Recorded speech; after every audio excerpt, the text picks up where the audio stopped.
The Secrets of Star Wars is brought to you by the Star Quest Production Network and is made possible by our many generous patrons. If you'd like to support the podcast, please visit sqpn.com/give. Hi, this is Vanessa Marshall. I play Harrison Dula on Star Wars Rebels, and you're listening to the Secrets of Star Wars podcast. May the Force be with you always. Hello there. It's a power that Jedi have that lets them control people and make things float. Impressive. Every word in that sentence was wrong. Help me, Obi-Wan Kenobi. You're my only hope. This station is now the ultimate power in the universe. I find your lack of faith disturbing. It's against my programming to impersonate a deity. That's not how the Force works. Force is with me, and I am with the Force, and I fear nothing. Remember, the Force will be with you, always. Hey everyone, I'm Angela Sealana, and you're listening to The Secrets of Star Wars, where we talk about everything connected to that galaxy far, far away, from movies to books to TV shows and more. We're looking at the deeper themes and meanings found in Star Wars. And today we're diving into the 7th episode of the Acolyte series, entitled Choice. Woo boy, there were some consequences there with those choices, so let's dive into it. Joining us is, first of all, none other than Master Acolyte, a.k.a. Thomas Salerno. Hello, Thomas. Hello, Angela. And also we have our very own Captain, Jon Koral. Hi, John. Hello. All right, well, let's keep our minds fresh on what all happened, because we saw everything else from a certainly different point of view. So this week's episode is summarized on StarWars.com this way. In a return to the past events on Brendok, Master Indata with her Padawan Torben, the Wookiee Master Kelnaka, and Jedi Knight Sol are on a mission to locate a Vergence in the Force. Upon discovering the young twin sisters Osha and May and their coven of witches, Sol is compelled to intervene. He fears for the safety of the children, especially after the Ascension ceremony leaves May with a mysterious mark on her forehead. A shocking discovery about the twins' bloodline spurs a series of events that will change the course of each life on Brendok that night. Convinced that the twins are his ticket home, Torben succumbs to his own anxieties and rushes back to the fortress, putting the witches on the defense. While they scramble to hold their coven together and protect the children, May sets off a blaze, and a battle breaks out that pits Jedi against Jedi, leaving Torben disfigured. The carnage ends with most of the witches, including Mother Anastasia, dead, and the Jedi are left with a terrible secret. I just now realized that says most of the witches. I thought they all died, but okay. Yeah. So, What? I got this from StarWars.com, y'all. So, what will we see next episode? I don't know. Well, before we dive into all that, let's take a brief moment to recognize the people who make this podcast possible. In your ears, our patrons. Thank you very much to our patrons, including Kendrick B, Alicia E, Gregory B, David P, and Lindsay S. Thank you so much, because SQPN.com is supported by you, and we finally, after a decade, have gotten a facelift on the website. So if you haven't checked that out yet, definitely go check it out. It's brand new this week. And if you're not a patron, would like to help StarQuest continue our mission, we are growing and we need you. So please consider becoming a patron at sqpn.com/give. Okay, guys. So what were your overall first impressions of this episode? Thomas, we'll start with you. Well, I wish that my moniker Jedi Master Ikrit had been there, because I feel like he could have salvaged this mission. Oh boy. But in any case, yeah, I really enjoyed this episode a lot, especially after reflecting on it for a bit. I know last week on the episode I hosted, I was kind of down on the previous 2 episodes.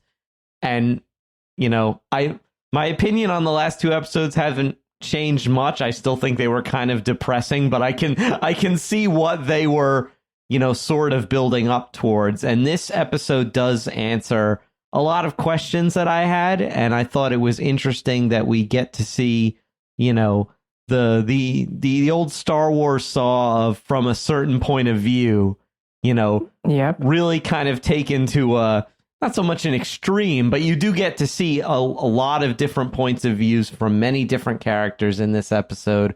I thought it was complex. I thought that there was just a lot of interesting character motivations and stuff, and you got to see things that were definitely not clear in the earlier episode 3, which was called Destiny, which is clearly paired, with this one. Mm-hmm.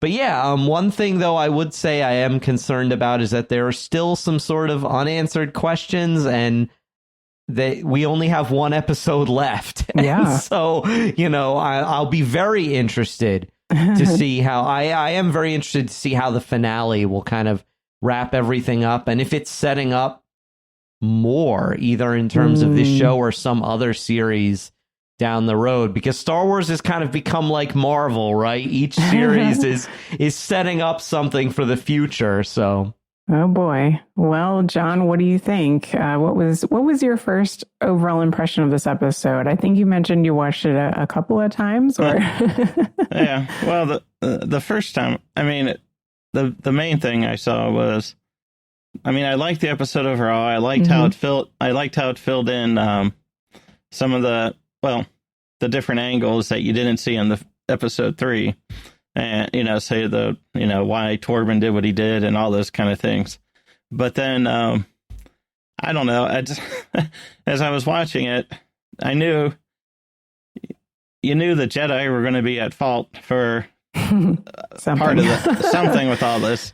It wasn't going to be the whole thing. But then at the same time, as I'm watching it, I'm thinking, okay, it should be called emotional choices, because everybody's choice, whether it was Mama Anastasia, who's like, well, she's my child, and then you have the anger of our mother Anastasia, Koral, yeah. and then Mother Koral has the anger, and then you have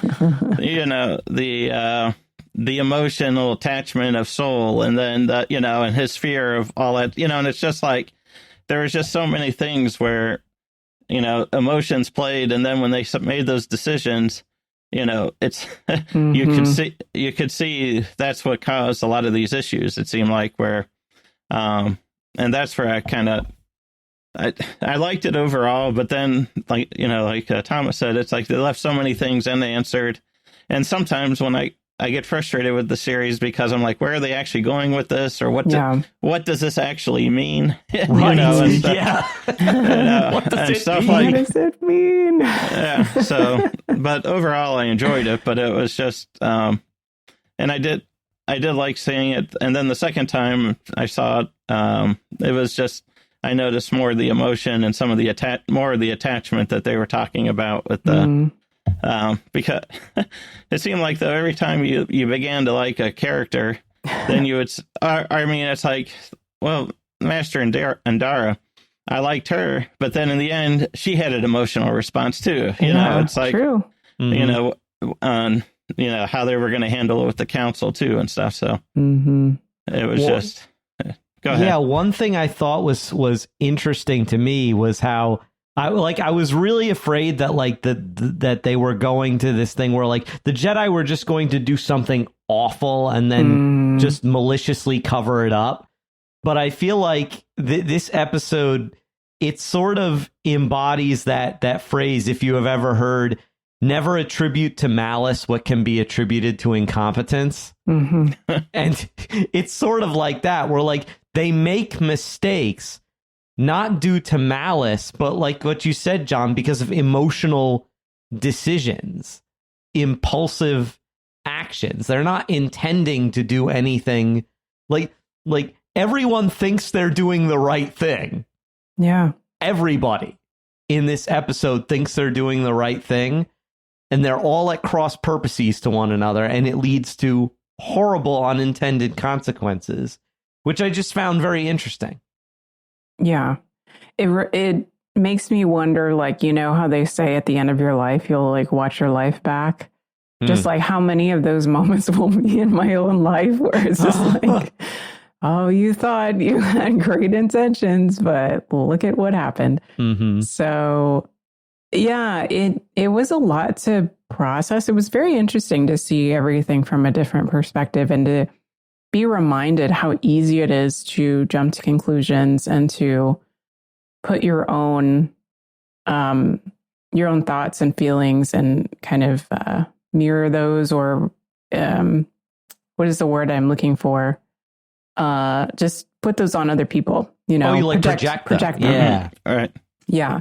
So let's talk about why this episode was titled Choice. Obviously, we know that there were choices made, but why do you think it was so important for them to call this episode Choice? Well, I was wondering if it was actually near the end when you're watching Soul with his two hands out trying to save both the twins, and then he can't hold them both, you know, and he makes that decision to go for Osha. And then when he moves his hands both to her, then May falls. And I was wondering if that was the big choice, you know, that they're, you know, in the whole thing, because, you know, he has his attachment to Osha, and then my question is when May comes running back after she sets the fire, he says Osha, right? Mm-hmm. So does he think that's Osha at that point then? I'm assuming, until he sees her forehead. Yeah. Yeah, the forehead. Yeah. The symbol on it. That kind of threw me there, but that was my thought, though, was, you know, I mean, obviously there were a lot of decisions, but that seemed to be the biggest one, because they really focused on Soul there, trying to save both, and then turning specifically to Osha. Yeah. I thought that, I mean, that's definitely one big choice. And you could almost argue that maybe everything that happened on Brendock was because of Soul in a way. But I also thought about Osha, because, you know, a lot of the discussion was about Osha's choice to want to be a Jedi, and how that was very disturbing to her family members and to the whole coven, and how disruptive her choice was. And not only that, but also just how influential that choice was then on Soul and on the Jedi Order. You know, I mean, we're seeing the repercussions however many years later, 16 years later, I think they said. So it definitely could have multiple reasons. Thomas, any other thoughts there? Yeah, I was just wondering, you mentioned Soul, I wonder why, and this episode doesn't really address it, why he wasn't given a Padawan yet. They make it sound like there's some serious reason why. Well, I think, you know, do you have to be a master to have a Padawan? Or... Well, I thought the process of becoming master, unless this was only a Legends thing, was that as a knight, you successfully trained a Padawan at least once, and then you were elevated. That was one of the things that would get you elevated to master level, but I don't know if that's strictly true anymore. But okay. Yeah, I'm not sure. I guess they only imply, based on that conversation with him and Andara, that, you know, her teaching style is better. She allows Torben to seek answers for himself rather than telling him answers to ease his mind. And so she kind of underscores this lack of maturity in him, that for some reason he felt the need to just say, oh, well, we're looking for a virgins, and that's why this planet has so much life. And yeah, he spills the beans of the secret mission to the kid who's not on the need to know list. Yeah, so I mean, and apparently, like, they're not even exactly sure that there is a virgins, because I think Andara says, well, we don't even know why this planet has so much life in the first place. Yeah, they actually bring up the hyperspace disaster from the High Republic novels. Yeah. Which was interesting. And they said that like a century previous, part of the hyperspace disaster had somehow like glassed this planet, just stripped it of all life.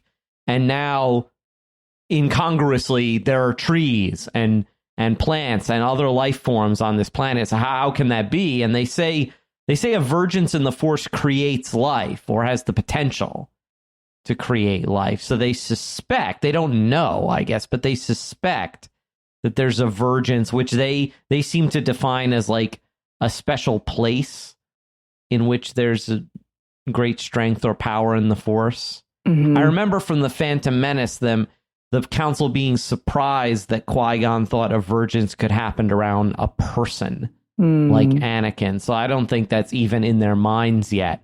They're just looking for a place. And I started to wonder, too, could the vergence may not be the twins at all, but have to do with that tree? Mm-hmm. That kind of, do you remember what it was called? Is that kind of glowing weeping willow tree? And I don't remember, but it was really beautiful. I mean, they set it up to look like a Garden of Eden kind of situation, right? Mm-hmm. With the butterfly creatures and all that. Yeah, and just how there's this glowing mist, or is the tree glowing? I'm like, is this the two trees of Valinor?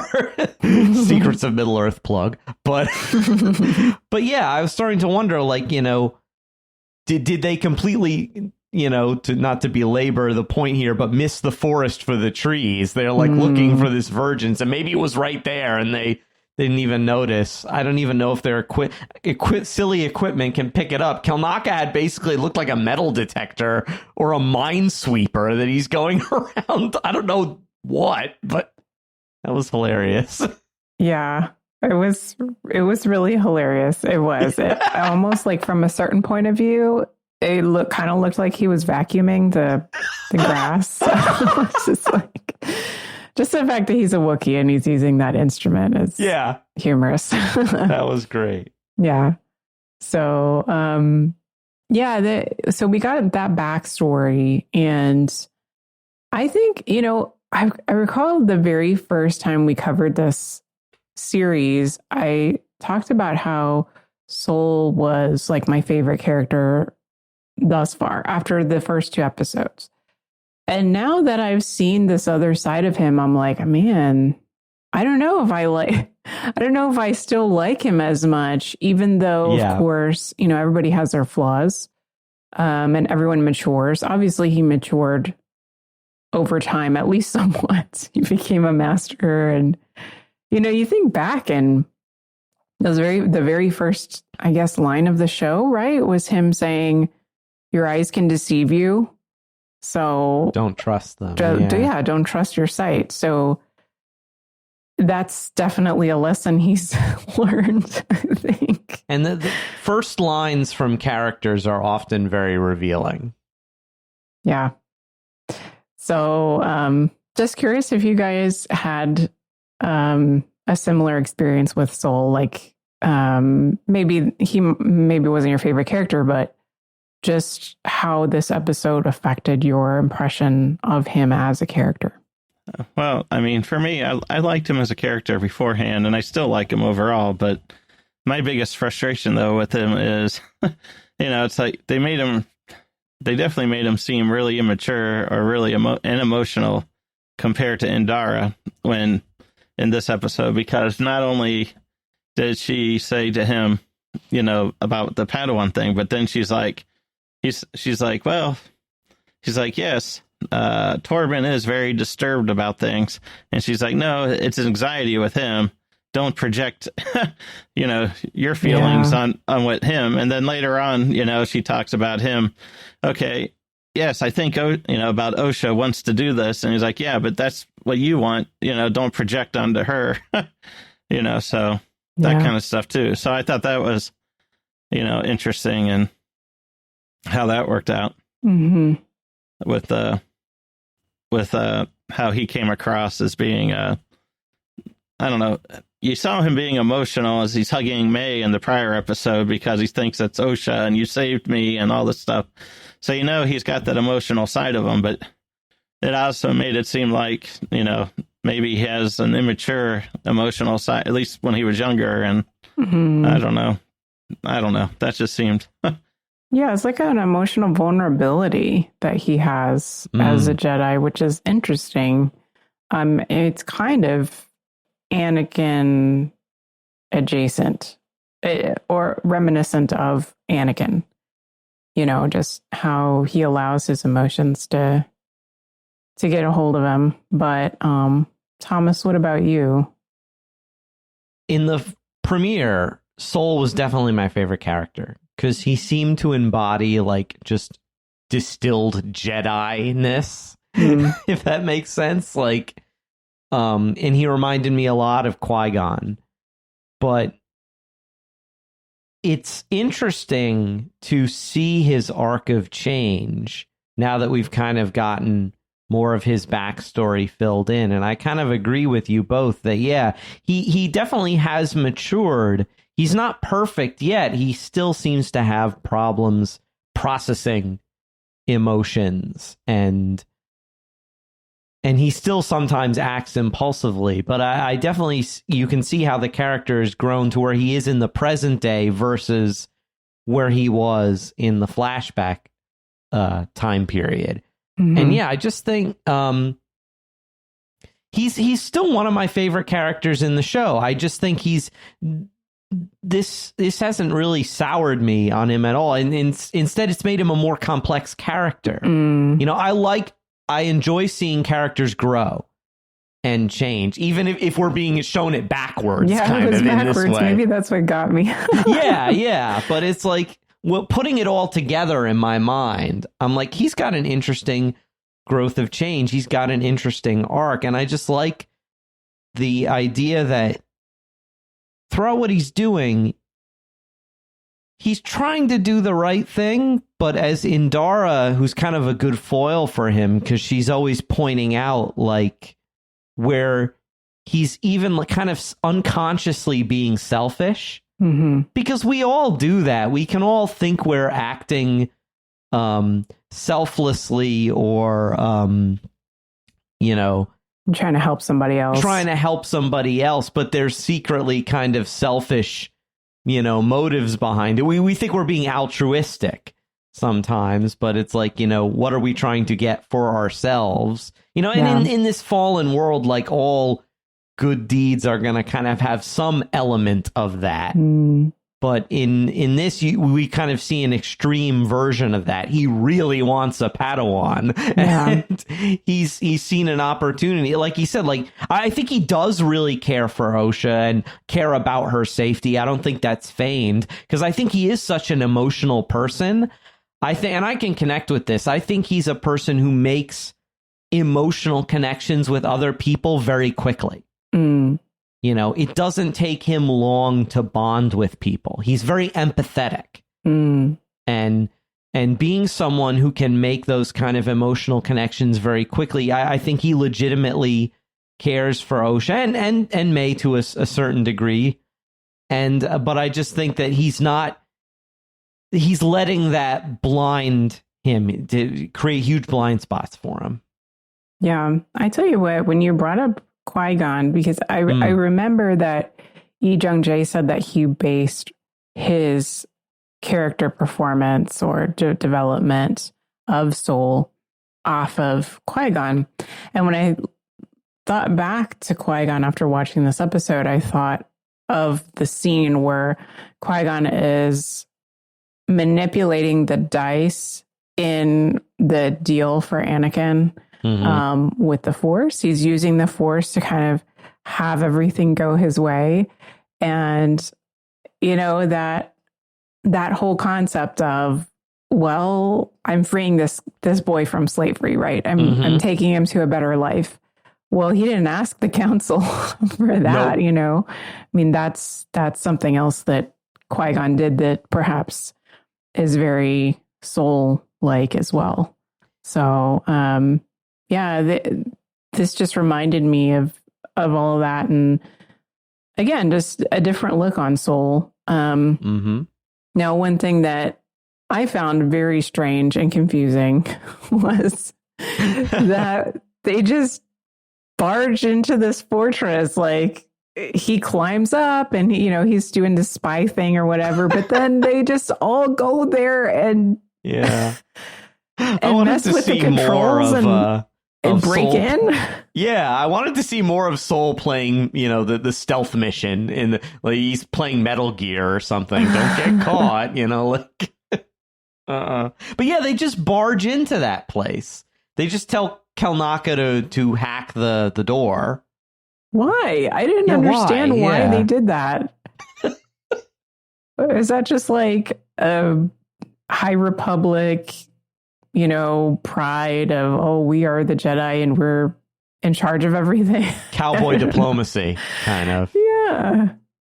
Yeah, I don't know if y'all had...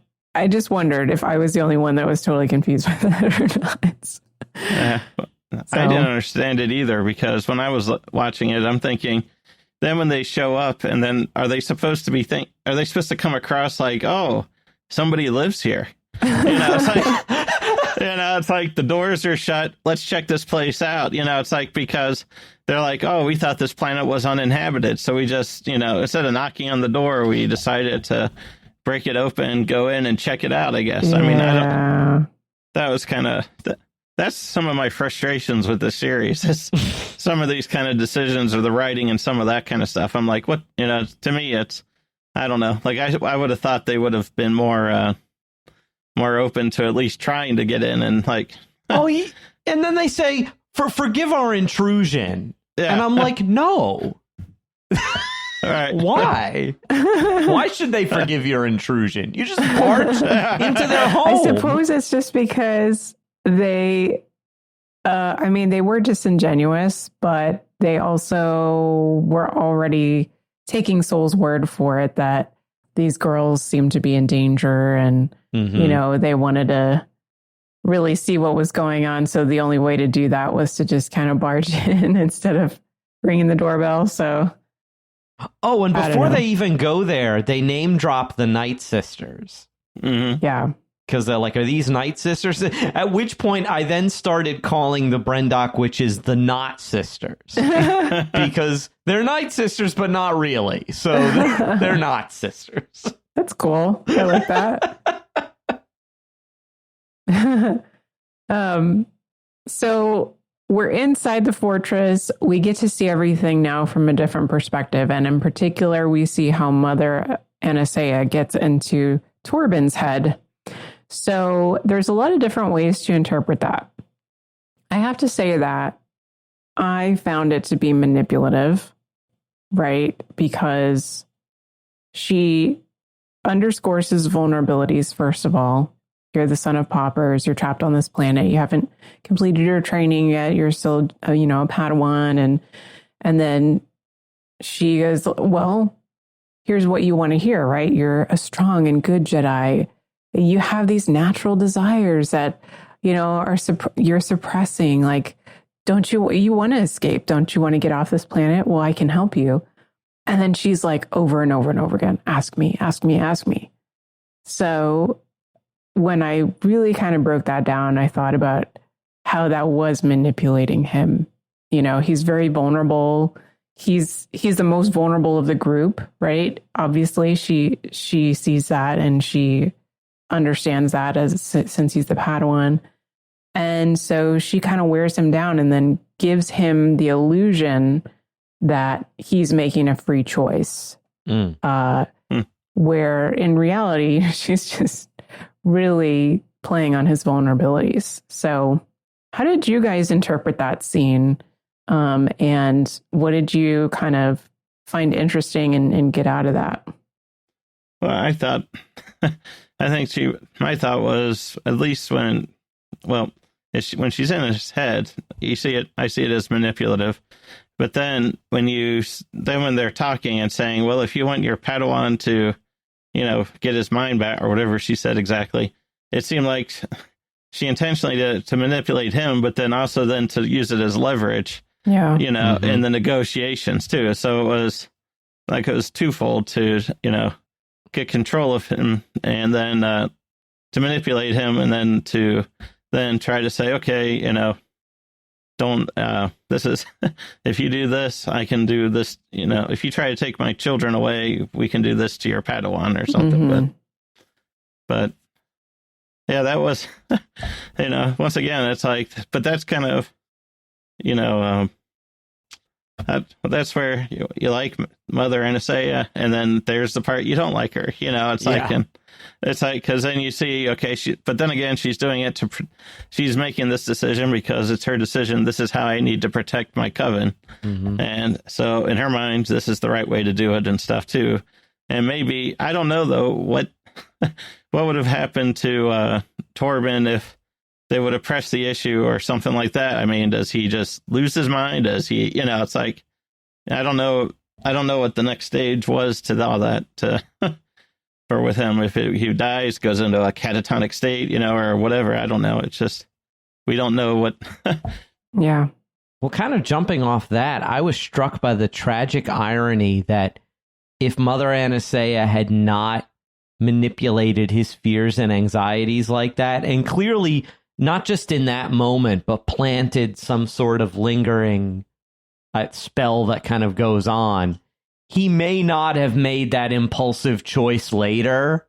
Yeah. Which sort of leads, like, is that one stone that falls that starts the avalanche of bad things happening, or like, maybe, a lot of the coven need not have died but again, it's unintended consequences. Mother Anastasia doesn't realize she's doing something that's going to hurt her coven later. True.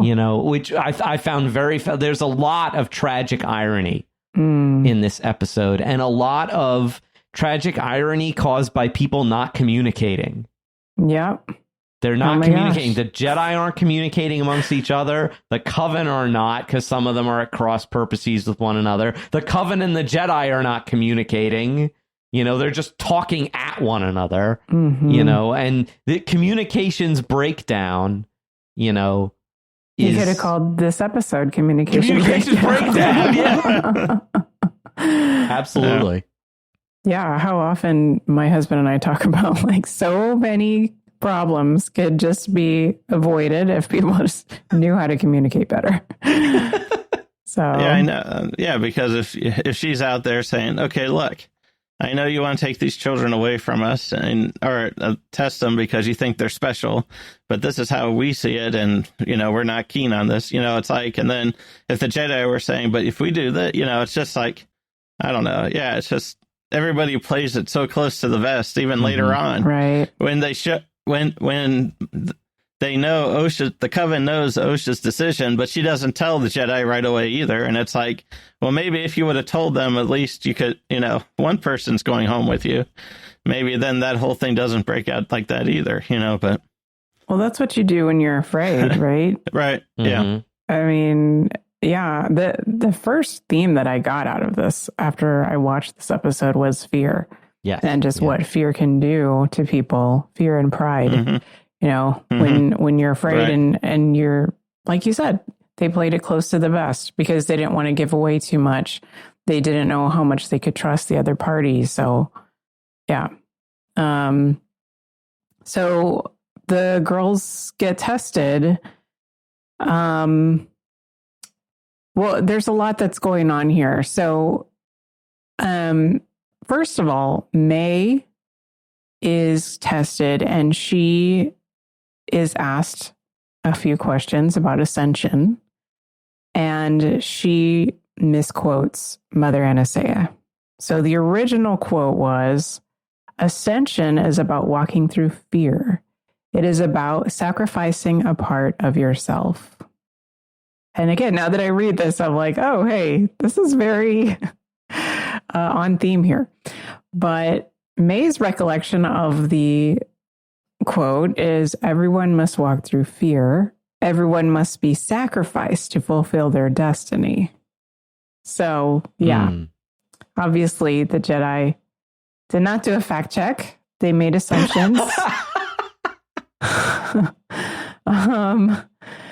What do you guys think about, like, because they were witches, because they were Force users, because they were a coven, mysterious, weird to the Jedi, right? Like, I think there were some underlying assumptions, there were some stereotypes that led to the choices that the Jedi made. And then likewise, there were assumptions that the Coven had about the Jedi. You know, like when Mother NSA is like, oh, the all-knowing Jedi didn't know their surroundings, right? So there's these stereotypes, underlying assumptions, misconceptions. And then you add into that the human error factor that may misquotes Mother Anastasia. And then all of a sudden everything just blows up. You know? Yeah. I mean, did you guys pick up on that too? Like, I mean, anybody who would hear a child say something like that would fear for their well-being, you know? Oh yeah, yeah. Right. Yeah, if you're sacrificing children as part of the ascension, you know, versus sacrificing some part of, you know, who you are or whatever it is to go through it, that's a big difference of how to interpret that. Especially when Soul sees the witches chanting as he's after his commando operation early on, you know, it's like, you know, when he's leaving and he sees them chanting before the ascension and stuff, you would think, okay, this is a sacrifice, you know, and stuff. So yes, they're in danger. And also since they're the only two children in this group of, you know, adult women and stuff. So it's kind of, I don't know, but then the part of it, but the other part too, then it's like, you know, that whole part about the ascension, and then that means those two can rule. I didn't understand that part, you know, it's like at some point. Was that from the original stuff that we were told about the ascension? I don't remember, honestly. I don't recall, but I mean, it makes sense now that we know more about them. They also call the girls the future of our coven. Yeah, what does that mean exactly? I don't know. Future rulers, would be the simplest thing, but nothing about this show is that simple. So, all right, yeah. But the whole thing, I mean, then of course, then that was the thing too, though. Then Mother Koral has her stereotypes of the Jedi won't warn you before they attack, you know, and it's like, but then you have the Jedi like, no, we won't fight unless we're attacked upon, you know, and stuff, or we won't pull the lightsaber unless we have to, you know, and stuff. So it's like, yeah, there was just so much, so many stereotypes or what people thought the other side was. And then, of course, when Soul sees Mother Anastasia changing in front of him, he doesn't know what that means. And takes those, you know, and it's like, and who would know, you know, unless you understand what the Witch's Coven and what that entails and stuff. And so it's like, yeah, there's just so much where, oh, this looks like horrible magic. I got to take action now, you know, and then, oh, this, you know. So, yeah, there was just so much, lack of communication and but just basic understanding of who you're dealing with as well. Right. I mean, it's very, very relatable, you know. I mean, we've all known of situations like that, or we've all participated in that kind of drawing assumptions, and then been embarrassed and frustrated later, right? You know, so you can see that in Soul, and the idea that, you know, when Indara is talking to him and tells him not to confuse what he wants with what Osha, or what Osha wants with what he wants. You know, we talked about how important it is to not make those assumptions, not to project onto other people. But I think to me, it really showed that, you know, with Indara being a master and then Soul being a knight at this point, that she had the discernment to go to other people, right? And to really listen to what other people were telling her in order to make a decision. So for me, it just reminded me of when we're in our own journey, to have that good counsel and to have spiritual direction as we're making decisions and we're growing as people, is just super important, you know, and it's part of that maturing process. So, Soul is, I think it's interesting. So we talked about Mother Anastasia being manipulative. I think Soul is also manipulative when he's speaking with Osha, because he takes her aside by herself and tells her what she wants to hear too. Oh yeah, there's many other children like you with the Jedi. And he starts to entreat her to say what she wants. Well, you have to be able to say what you want. And she says, well, I want to be a Jedi. And then he coaches her, okay, well, let's go ahead and take this test, right? And say the truth, you know, just like it was manipulative. Not that it was evil, you know, there are certain things that we just need to remember when there's a huge power disparity like there was between him and Osha. Yeah, child. That she was very vulnerable. I don't think he views himself as being manipulative. That's the interesting thing. Yeah, he needs someone from the outside to tell him that, because, you know, in the moment you're not. Well, of course I'm not being manipulative. I'm just being helpful. You know, it's like right, being supportive. Right? Yeah, exactly. Yeah. Yeah, I mean that's so true. It happens all the time with in real life, you know. I was wondering, though, when he's doing that questioning, too, and he says, I'm going to take a different tact with Osha, and Indara agrees to it, and he starts asking her those questions. You see Indara getting, like, I don't know, is she reaching out with the Force to actually confirm what's being seen so that she knows that that Soul is being honest too, you know, because in the beginning he was, you know, right. Yeah. Or is she trying to reach into what Osha is and seeing if she does have this ability or something, you know what I mean? I was kind of wondering, you know, what that was, because they zoomed in on her and she's you know, you can tell she's thinking through something or trying to reach out to determine something. It's not just sitting there passively, but I was just wondering about that when I saw her with that scenario, because then she talks to him later on about how he was coaching her about stuff and all that. Yeah, I interpreted that facial expression as pain. Like she was very frustrated because I think she knew that Osha was passing the test, and she's like, "Oh boy, here we go." Yeah, it's like, "Oh no, yeah, I'm gonna have to talk Soul down from. I'm gonna have to let him down, you know, like tell him, no, we can't do this. Sorry." Right. Yeah, so that was my interpretation of that, but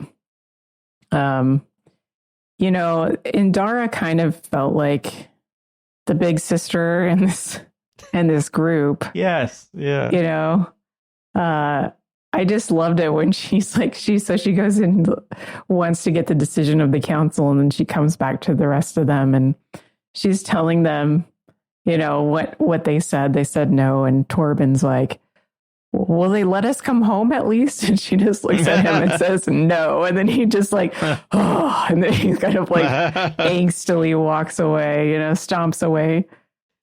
He's just, he thinks he's going to be spending forever on that planet putting those moss samples into that thingamajig he had. And it's like, I like what he says earlier, too, is I don't think we're doing anything meaningful on this mission. And I'm like, that's such a teenager thing to say. You know? Like, sometimes you just have to do work that's not any fun. Grow up. You know, it's like... But they were doing it for, what did they say, 7 months or something on that 7 weeks. Weeks, okay, that's more reasonable. But still, to a teenager, 7 weeks seems like a whole year of your life, you know? Like, yeah.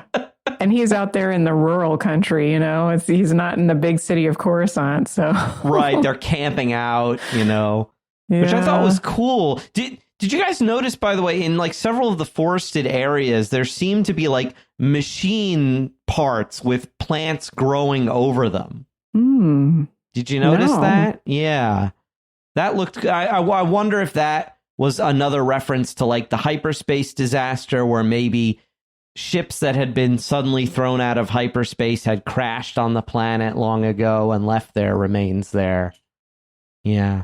Probably so. That's really cool. Thanks for bringing that up. Yeah. Oh, and before I forget, like in the opening establishing shot, I thought I saw Night Sister standing stones. But they could have been just rocks, but I was like, and I was watching on kind of a small screen. And I'm like squinting. I'm like, is that like a Night Sister henge? It was like in the first establishing shot. So it's like, it may be just a visual thing to kind of, witches, Force witch. It may have nothing to do with the Night Sisters. But yeah, I wonder if anyone else saw that or if I just imagined it. Well, no, but to riff off of Endara, there are probably many cultures that have standing stones, so that's really neat. And speaking of other significant people we already know, let's talk about Anakin, because we hear the twins have a high M count. We pretty much suspected that, right? We're told that their symbionts are exactly the same. And I needed a refresher on what exactly a symbiont was. Right. So my good friend Wikipedia says symbiosis was a mutually beneficial relationship between living things. Such relationships were described as symbiotic, and the parties involved in the relationship were named symbionts. Species in a symbiotic relationship could not live without the other and would die without the partnership. So that I can see why they get the idea that perhaps this is one consciousness that is then somehow put into two bodies, split into two bodies. What do you think all of this information means? And does it affect how you perceive Anakin Skywalker being a Vergence in the Force? I know that I had a conversation on, I think it was Discord, with the SQPN Discord, by the way, if y'all want to jump on there, sqpn.com/Discord. But we were having a conversation about this, and somebody was like, oh my gosh, like they better say more about Anakin, because now this totally changes things. I want to hear what you guys think about that. Well, first I want to mention the symbiosis thing. The way I took that was Qui-Gon Jinn explains how midi-chlorians are symbionts with other life forms. So that literally, like, and he says the Force would either not exist without the midi-chlorians, or that life forms wouldn't be able to tap into it without the midi-chlorians. And so I almost took it to mean that, like, not only are the twins genetically identical, but their midi-chlorian life forms are identical, which normally wouldn't, because I may be totally wrong on this, like biologist people correct me here, but I was almost thinking it's like, well, like identical twins probably wouldn't have the same exact microbiome, even if they're identical, like the symbionts that live in us in real life. Sense. Yeah. Bacteria. That's a good analogy. Yeah, so maybe normally identical twins would not have identical midi-chlorians. They would be completely different. But in this case, they say the symbiotic midi-chlorians are identical. And since midi-chlorians allow you to tap into the Force, and you see consciousness also seems to play a role, I almost feel like that clued them in to, like, they're not normal identical twins where, like from our metaphysical perspective as Catholics, identical twins have two separate souls. Mm-hmm. Where in this case, it almost seems to be like they're the same soul in two bodies. Mm-hmm. You know, which would explain their ability to, in much earlier episodes, to sort of know that the other was alive, you know, and to have those very creepy visions. And hear things. And hear things. Yeah. I wasn't thinking so much about Anakin. I know I was in earlier episodes when they mentioned the twins being created, because I'm like, oh, you mean the same way Anakin was supposedly created? Because in Legends material, it's heavily implied that the dark side was used to create Anakin in some way. So I'm just wondering how that, if at all, if it ties into how the twins are created. I don't know, honestly. Yeah, what about you, John? Well, I wasn't completely sure about about Anakin Skywalker. I mean, I don't know as much about like Thomas did about the potential, how he might have been created. You know, I knew he would, had no father and stuff, but it made me think though, as I was watching it the second time, and they're doing that little singing rhyme, and it ends with always one, but born as two. Mm-hmm. And then it's like, oh, now I understand why they say that, because they were one. It's like, I just thought, oh, it's just a little twin song. It's like, oh, we're just twins, but then they never seem to be the same, because they're always, I want to see the world, I want to stay with the covenant. They always have, they're like, I don't know, it's like, well, maybe then that's when they're split. Here's the one side of the personality, here's the other side, but no, that makes, it's just, but I saw more with that, but then I guess, well, I'm not completely sure about the Anakin side, because I just don't know enough about, of that. I mean, I know, like I said, but it did make me think though, and then it makes sense though, because the Jedi are concerned about how these twins were created.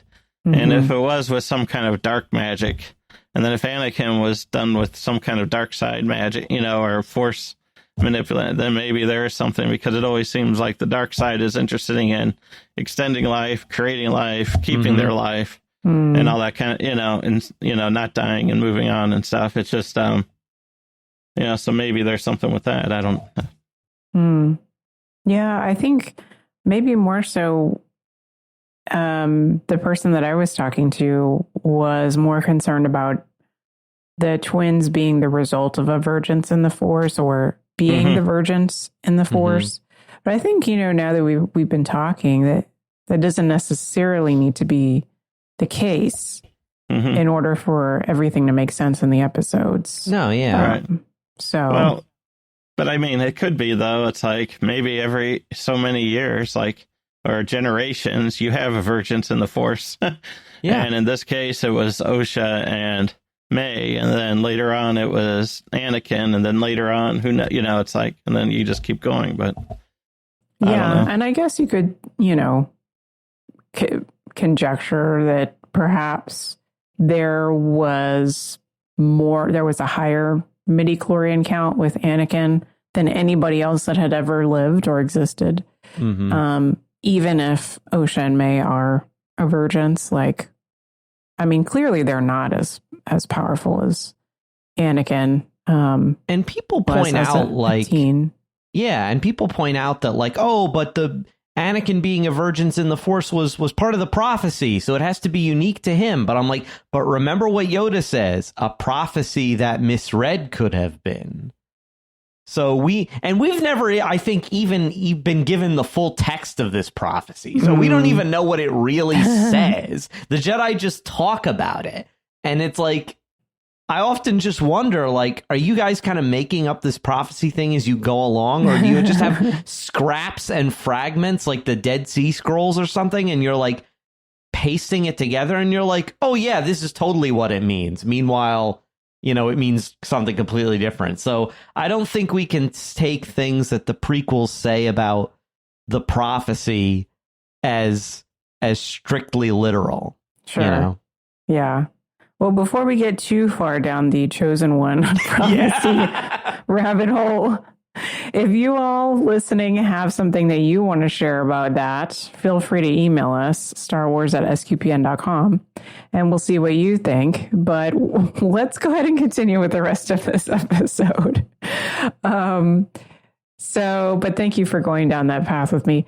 The Jedi, go ahead and have this, really bad choice that they make. They go to the fortress. May starts a fire. We learn that she didn't mean for it to burn down the whole entire place. Poor little girl. She seemed really overwhelmed. We all have those days. Did I missee this? It almost looks like she starts it by accident. Like she just waves that book in front of the open flame and then it kind of accidentally catches fire and is like, oops. Or did I misunderstand that? I mean, you could probably read it that way. There's a lot of ways you could read it. She doesn't actually verbalize what she was thinking. So, and then we have the Jedi confronting the witches. We come with noble intentions. We come in peace for all mankind. Oh boy. Yeah. And Mother Anastasia has that line. Someday those noble intentions you all have will destroy every Jedi in the galaxy.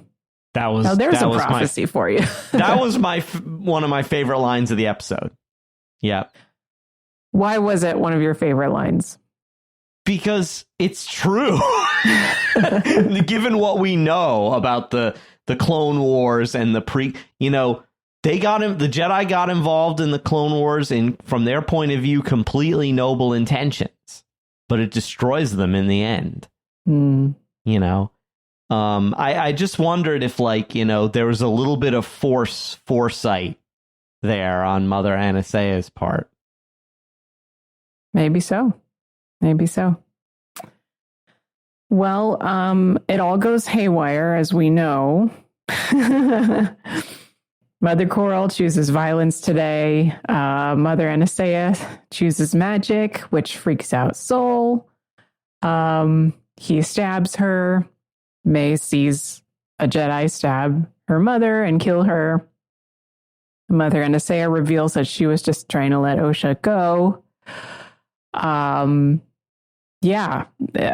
Then Koral yells, "Fight me," and she's trying to start a fight. She disappears. All of the witches disappear. Then we see them in this trance. Their eyes are glazed over.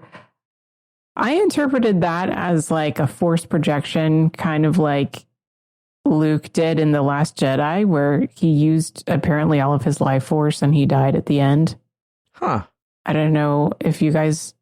Maybe, was it just like, because if it was just magic, then why would they have all died? Yeah. So that was my thought.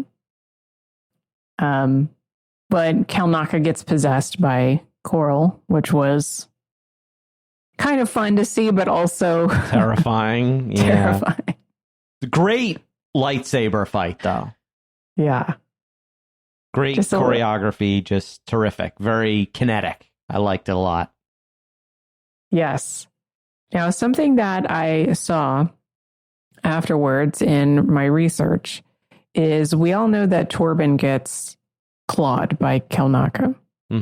And in canon, when a Wookiee uses their claws, that's a big no-no. And they have to go live in solitude for the rest of their lives if they do that.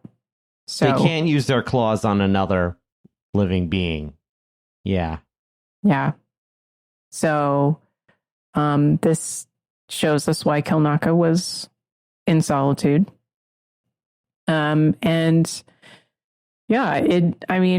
you guys have any other commentary about this fight and the possession and the mess that the Jedi created? Well, I was confused. About, and your right suggestion for the life force, like Luke, that made the most sense to me because sounds like a good theory, because when Indara comes, then I'm trying to figure out what does she do to calm down, or to calm down Kelnaka and remove his possession. I mean, she puts his hand and then up by his head, and then it's like, I don't know. And then once she does that, everyone's gone. All the witches and stuff. And then I didn't know, though, what she was doing to... I guess there was some explanation for that a little bit with that. This is Star Wars. There are no explanations. I mean, it's like, Maxi Big Da Force. That is the explanation. Right. But I did like the scene. I liked how it played out. And then I did like how, you see the side of May that she didn't really want to do the whole terrible fire, but it did cause a lot of the damage and stuff. I mean, it wasn't just how that worked out, but it didn't kill her family. Right. Which is what Osha's impression is. Right. Right, exactly. And then that's where then, as much as I like Master Indara throughout the episode, then when she says, here, this is what we're going to say, then I'm like, all right, there's an X next to her name now. It's like, here's the plus, and now we don't, it's like, so it's like, because I do like her character, but then you understand, though, why then May wants to go out and take out these Jedi, too, and what her motivation is. It was very interesting because I like how she says, Indara says, we'll tell the council the truth. Yeah. And they tell the council a version of the truth, but missing a whole ton of context. And I feel like this sets the stage for how a Jedi's Jedi like Obi-Wan Kenobi can say, oh, I told you the truth about your father from a certain point of view. I just left out some important facts about him, like him and Darth Vader are the same person. So, I feel like this kind of shows like how maybe that kind of thinking gets institutionalized. Oh, yeah. In the Jedi, where it's like, we can tell the truth from a certain point of view. When we decide that people don't need to know certain things, we won't lie, but we won't tell the full truth. And, it's always been pointed out, even from the earliest movies, that like Obi-Wan is not forthright with Luke. And yeah. And I see we're getting more of that here, and I just found that very interesting. That was probably one of my favorite aspects of the episode, even though it's like I don't agree with what they're doing morally, right. But I'm like, that's just so interesting, Like, yeah. Right. One thing I did like about the fight scene earlier on too with Soul and Mother Koral was after he realizes how he killed Mother Anasea, and then he won't fight her because he realized, the gravity of what he did, and you can see the emotion on his face is, oh my gosh, I killed this person, and I, who knows? I don't know what her intention was. Was she going to try to possess Mother Koral or Torben and try to get the situation under control, or, because when you see what Mother Koral does with Kelnaka, it seems that's the goal, is when you go into that mode, you're trying to, stop something, or, take control of something. But I did like seeing Soul's reaction, and then how angry Mother Koral was getting, that with him not fighting back. And then, he was just, you could tell he's like, oh, I don't want to. You could tell he didn't want to escalate it further after such a tragic mistake. And that's one thing. And then, of course, she escalates it then by, taking over Kelnaka. And then, and Torben escalates it too by getting out his lightsaber more and stuff. So it wasn't all just the witches, but it was just like after his thing, but then once again, nobody's talking and saying, oh, no, I'm so sorry. Yeah. I didn't mean to do this. It's like, it's just all, okay, let's all be quiet again and assume what the other, we think the other person's thinking. But yeah, I mean, in Indara, as we mentioned earlier, at the end of that, she was really, I think, indignant. She was like, well, I told you guys what we should have done, and you didn't listen to me. And she got angry. Mm-hmm. And then she talk about pride. Here's this person who keeps saying, well, we got to ask the council. We got to ask the council. And then when it comes to what she has to do because of a mistake that she was, partially responsible for, all of a sudden it's, well, we'll tell them what happened, but we'll decide the version of the truth. And ultimately telling Soul what to do. Ask yourself why you made this choice. And that is a very powerful thing to say in and of itself, because oftentimes we don't ask ourselves, why am I wanting to make this choice, or why did I make this choice? Star Wars is really about that. Star Wars is really about choices and how we decide to act, and how we decide to use all of the factors that we, all the things we have inside of ourselves, our gifts, our talents, our struggles, our emotions, our spirituality. So ask yourself why you made this choice. I thought that was a really profound piece to include in this. Okay, well, any other observations that you guys want to make? Any other things that you want to cover before we wrap up here? What did you think about that? Well, I was wondering what you thought about the closing music. Since it wasn't instrumental, it was the Twin Flame song. That kind of threw me for a loop, kind of to hear that, like a song like that come across. And it was nice overall, I guess, but I was trying to figure out, as I was looking at the lyrics and stuff, how it all played in, and you could see some of the storyline, I guess, in those lyrics. But yeah, I think when I looked at the lyrics, it seemed to be from the perspective of Mayanosha, because of talking about blame and do you feel shame I feel shame when they call me by your name. The whole concept of dying with the other.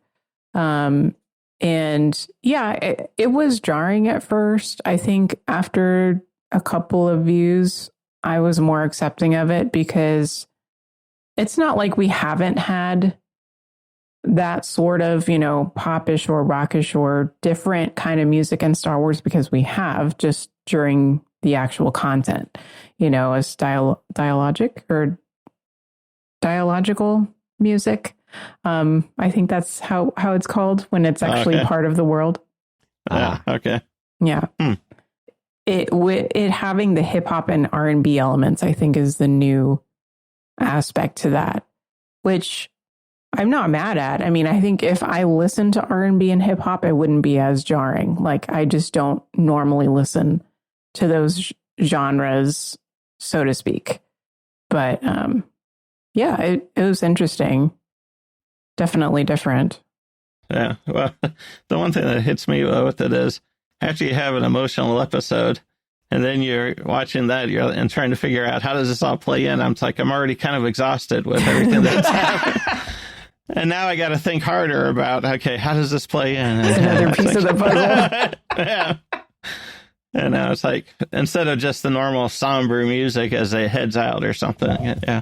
It kind of reminds me at the end of, this is another Secrets of Middle-earth plug, at the end of the Two Towers movie, right?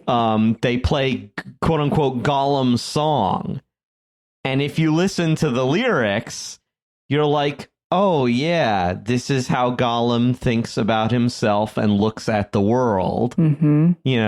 And I never really realized that until I was listening to the soundtrack one day and decided to really pay attention to the lyrics, So I think it's cool when they can create a kind of end credits music that reflects the world and the story in an interesting way, or a couple of the characters in this case. Yeah. Yeah. Anything else, guys? That's all for me.